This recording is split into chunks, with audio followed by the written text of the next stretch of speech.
Freedom and solidarity. The two words are emphasized by South Korean President Yoon as he addresses other world leaders at the 77th UN General Assembly in New York. What else he mentioned and how he performed? We have the details. Ukraine undoubtedly is a hot topic at the 77th UN General Assembly. What did other world leaders say about the ongoing war and how can the world get together to restore peace? South Korea's Minister of Trade, Industry and Energy is now in Washington, D.C. to meet with U.S. politicians over the Inflation Reduction Act as the new bill puts South Korean automakers in a bad position. He says he will approach the issue politically. Good morning. Welcome to New Day at Arirang. We begin this morning in New York, where the annual gathering of the UN General Assembly is well underway. It's the first to happen in a fully in-person format since the beginning of the COVID-19 pandemic and the first since Russia's invasion of Ukraine. But first, South Korean President Yoon emphasized global freedom and solidarity in his address. Our editor-in-chief, Moon Gun-young, who's traveling with the president, starts us off this morning. Freedom was the overriding theme in South Korean President Yoon Suk-yeol's maiden speech at the United Nations as he raised the alarm saying freedom is in jeopardy around the world. Standing before the representatives of the 193-member global body, President Yoon urged the global community to stand together and defend the freedom of people across the world. 진정한 자유와 평화는 질병과 기아로부터의 자유, 문맹으로부터의 자유, 에너지와 문화의 결핍으로부터의 자유를 통해 실현될 수 있습니다. Closing the education gap and fighting infectious diseases, the South Korean leader stressed, requires wealthy nations to share their advanced technologies and innovations with developing countries. And South Korea will not shy away from its due responsibility as a responsible member of the international community. To that end, Yoon pledged $300 million towards the Access to COVID-19 Tools Accelerator, a global initiative to accelerate the development, production, and equitable access to new COVID-19 therapeutics and vaccines, vowed to up its contribution to the global fund to fight against infectious diseases including AIDS, tuberculosis, and malaria, and promised to continue to widely share its advanced digital technology and data and spare no effort in providing support and investing education. Yoon, who was elected earlier this year, acknowledged the threat to humanity posed by nuclear weapons and other WMDs, but made no reference to the threat on South Korea's own doorstep, North Korea. Closing out his 15-minute-long speech, President Yoon made note of the UN's very first mission. 대한민국을 한반도의 유일한 합법 정부로 승인하고 유엔군을 파견하여 대한민국의 자유를 수호한 것이었습니다. 대한민국은 세계 시민의 자유 수호와 확대 그리고 평화와 번영을 위해 유엔과 함께 책임을 다하겠습니다. Freedom, solidarity, and an increased role by South Korea in maintaining international peace and security. In his UN debut address, President Yoon presented South Korea as one of the world's solution providers to the myriad of challenges facing the world today. And although not mentioned by name, a firm message to North Korea as well. Now, whether that will resonate with the international community, we'll find out in the next few days, weeks, and months to come. Moon Gun-young, Arirang News, New York. So now let's dig deeper into President Yoon's speech at the UN General Assembly. Joining us, we have Professor Chung So-young of International Studies at Korea University. Good morning. Good morning. Now, freedom and solidarity, as we just watched, President Yoon has been emphasizing, and South Korea's need to do more in the area. What is his motive for emphasizing these two ideas? Well, I think when I counted how many times he mentioned about freedom, I think it was, if I am wrong, he did so 21st times. So 21 times. So which means that he, based on this freedom, I think this is one of the founding spirit of the global society through the United Nations. And I think he wants to make further contributions as the president of Republic of Korea, who used to rely on the United Nations for the survival, now who is ready actually to make a lot of contributions to the world through the United Nations. So based on this simple word, but having a lot of implications inside, I think he was showing his wishes and then his spirit actually to become an international leader in this world. Right, and a lot of eyes are watching to see if President Yoon actually addressed the North Korea issues in the peninsula, but his message didn't mention North Korea by name, but there were some points that everyone knew that could be directed at North Korea. Do you think the international community was able to catch this? I think it was rather a better strategy to address the issues related to North Korea. Because as the president would appear in the General Assembly meeting of the UN, if he would just focus on the issues of North Korea, it would make the whole these speeches too narrow. So in that sense, I think including issues of addressing the nuclear weapons, mass destruction weapons, and also he mentioned about helping out the countries who are in need, including health, climate change, and then IT technologies. And there are many packages that are immediately available for North Korea, because North Korea is certainly one of the very important countries for the international society in order to maintain the peace and security and also sharing the welfare together. So in that sense, I think it was a rather good strategy. This was also President Yoon's debut at the UN General Assembly. What stood out to you most in his first speech, and how would you compare it to maybe past South Korean presidents? I think it was a truly good effort in a sense that President Yoon would like to associate himself in the larger trend of the global society. Freedom, this is the term that even one of the former Secretary General of the UN, Kofi Annan, used when he tries to reform the United Nations. From the freedom that we were embedded in the Charter of the UN that was made after the end of the Second World War, and that there has been a lot of changes in the world. And in order to address that, even the Kofi Annan used the freedom. And then now President Yoon, he used the freedom, but the way that he focused on are a bit more different. It reflects the current needs of the society, including, as I said, health, climate change, and then information technology issues. And he emphasized helping out and working together with developing countries. Certainly very good. Well, thank you so much for your insight. I know this just happened a few hours ago, and it was short time for you to prepare, but hope to speak to you again soon, Professor. Thank you.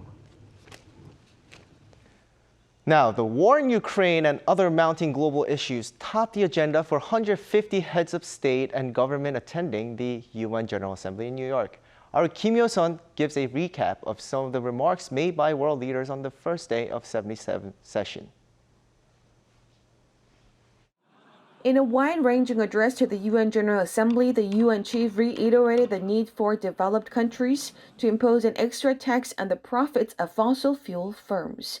UN Secretary General Antonio Guterres added Tuesday that the funds should then be directed to countries affected by climate change, as well as households struggling with the cost of living crisis. He also warned that the world is in, quote, great peril and paralyzed. He explained that countries were not ready or willing to tackle the major challenges that threaten the future of humanity and the fate of the planet. However, the UN chief did highlight that there is hope, calling for cooperation and dialogue among countries. Among mounting challenges facing the world, the war in Ukraine looks like dominating this week's UN General Assembly meeting, which has global leaders gathered in person for the first time since the COVID-19 pandemic. Leaders, including French President Emmanuel Macron, slammed Russia, saying that since its invasion of Ukraine, the world has returned to the age of imperialism and colonialism. As Western powers are hoping to use the gathering to convince neutral states to apply more pressure on Moscow, Macron also urged fence-sitters to wake up. I know that there are countries here that have chosen a form of neutrality in relation to this war, but I want to tell you with honesty today Those who think they are aligned are wrong. They are making a historic error. The president of Brazil called for an immediate ceasefire in Ukraine. He stressed that a solution can only be reached through dialogue rather than unilateral sanctions against Russia. The solution to the conflict in Ukraine will only be achieved through negotiation and dialogue. I make a plea to the parties as well as to the entire international community. Let us not miss any opportunity to end the conflict and ensure peace. The Turkish leader called for a diplomatic solution that gives Russia and Ukraine a, quote, dignified way out of the crisis sparked by Moscow's invasion. He called on the international community to find a reasonably practical diplomatic solution to end the war, adding that his country will continue to increase its efforts to that end. 김여선, 아리랑 뉴스. Industry Minister Lee Chang-yang said Tuesday that South Korea is seeking a political solution to the new U.S. inflation law that excludes South Korean-made electric vehicles from tax benefits. His remarks came shortly after arriving in Washington for a meeting with U.S. Secretary of Commerce Gina Raimondo on the matter. He said he plans to earnestly point out issues and errors present in the Inflation Reduction Act in order to cause, quote, controversy within the Biden administration.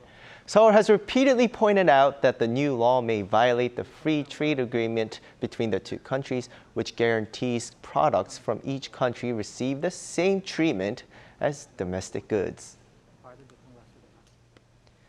The National Assembly's interpellation session continues Wednesday, focusing on economic issues. On the third day of the four-day Q&A sessions, Prime Minister Han Duck-soo, Finance Minister Chu Kyung-ho, Science Minister Lee Jong-ho, and Agriculture Minister Chung Hwang-gun will field questions from lawmakers.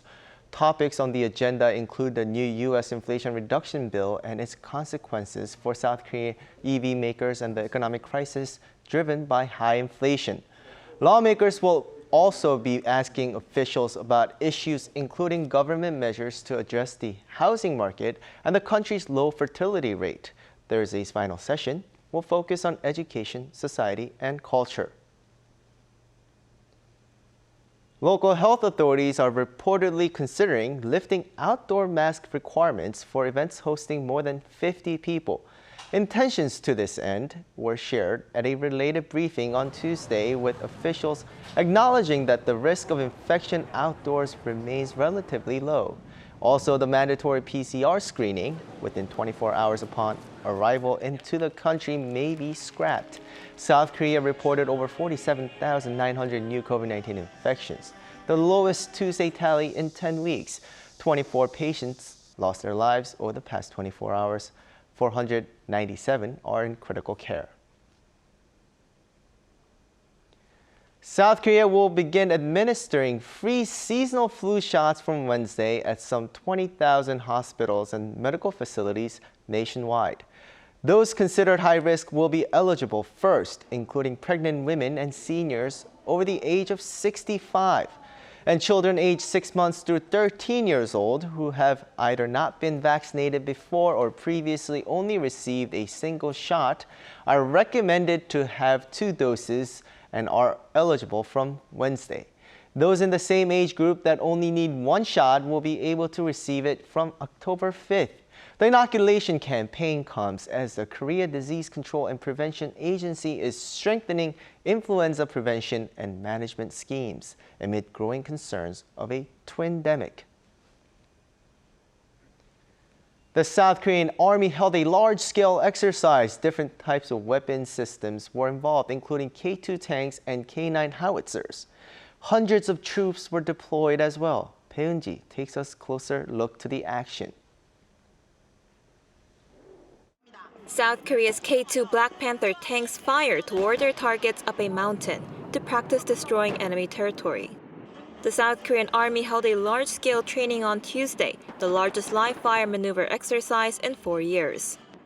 The training involved a total of 23 different types of weapon systems, including South Korea's anti-tank guided missile Hyungung and K9 self-propelled howitzers. It also involved live firing of the country's K-239 Chunmoo multiple rocket launcher, which has a long firing range, and precisely hit their targets. Tuesday's exercise was held in front of some 1,800 people, including South Korean officials and general officers from 25 different countries, as it was held a day ahead of a large defense exhibition in the country, DX Korea. The training was a good opportunity to show the power of our armed forces to South Koreans and those from other countries. We will continue to focus on our training to enhance our combat power with these advanced battle systems. The latest drill also involved Apache and Cobra helicopters, where they made steep turns, to show the evasive maneuvers that could be crucial in avoiding enemy attacks. 배은지, Arirang News.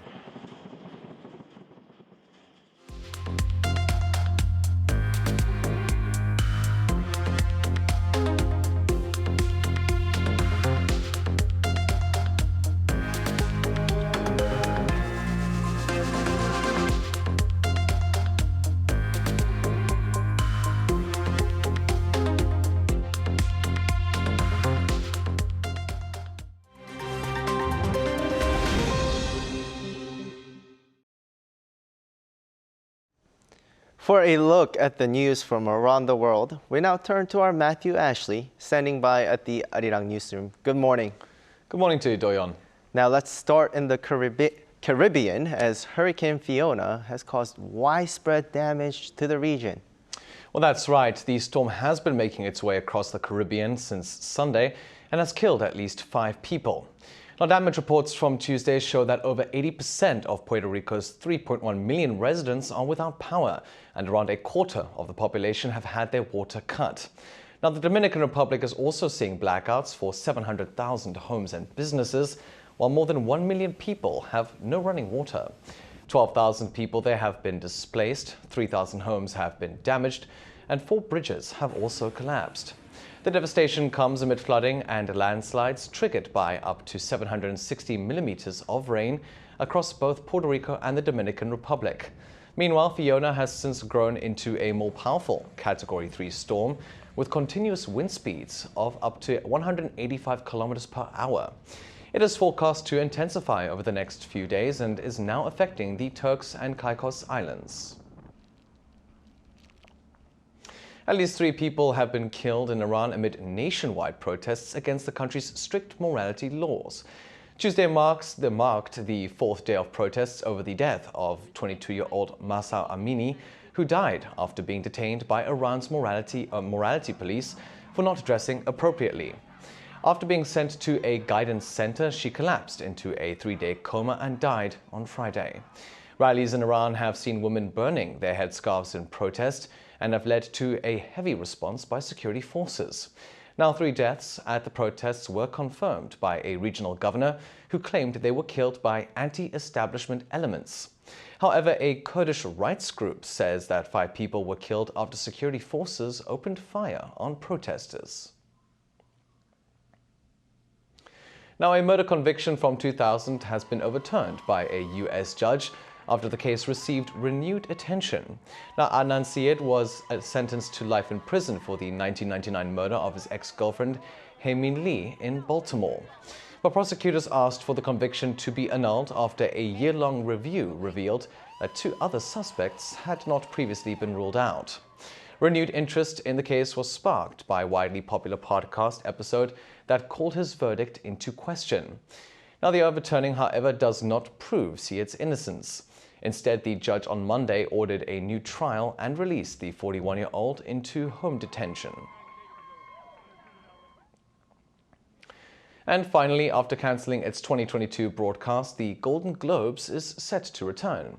NBC made the announcement on Tuesday, saying the Film and TV Awards show will take place on January 10th, 2023. It comes after the 2022 award show was cancelled after an investigation found that the group responsible for handing out the awards, the Hollywood Foreign Press Association, had no black representation among its 89 members. Now, some of the members were also accused of asking for favors from studios and celebrities. Hollywood studios and actors had planned to boycott the event over the ethics issues and lack of voter diversity. The association has since introduced new ethics guidelines and added 103 new voters from 62 countries. The voting body is now 52% female and more ethnically diverse.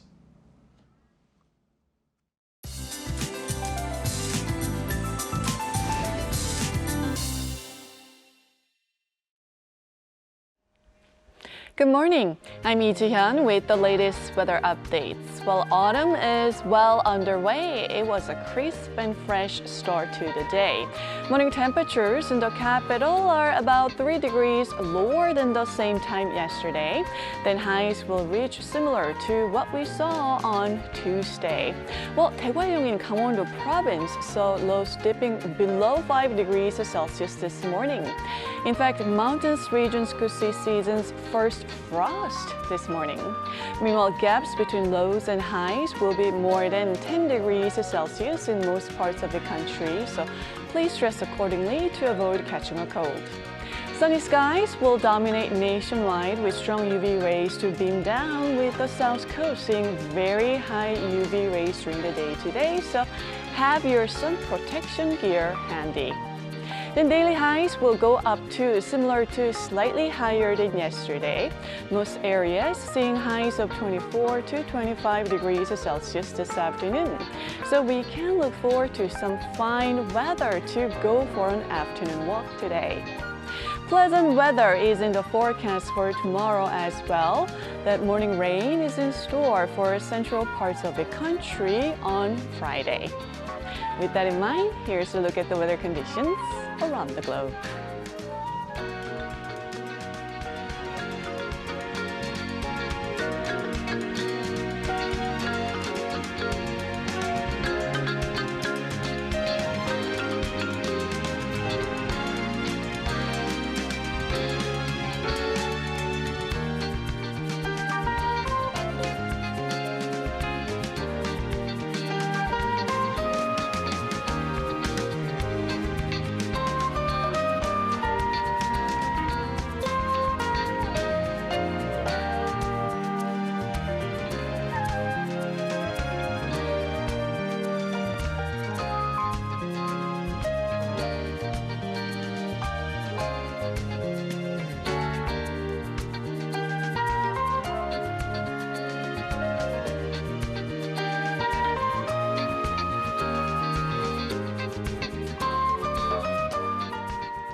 Now that wraps up today's New Day at Arirang. We'll be back tomorrow though for our Thursday's edition at the same time. Please stay with Arirang News for more updates throughout the day. Have a lovely day or evening wherever you are, and take care.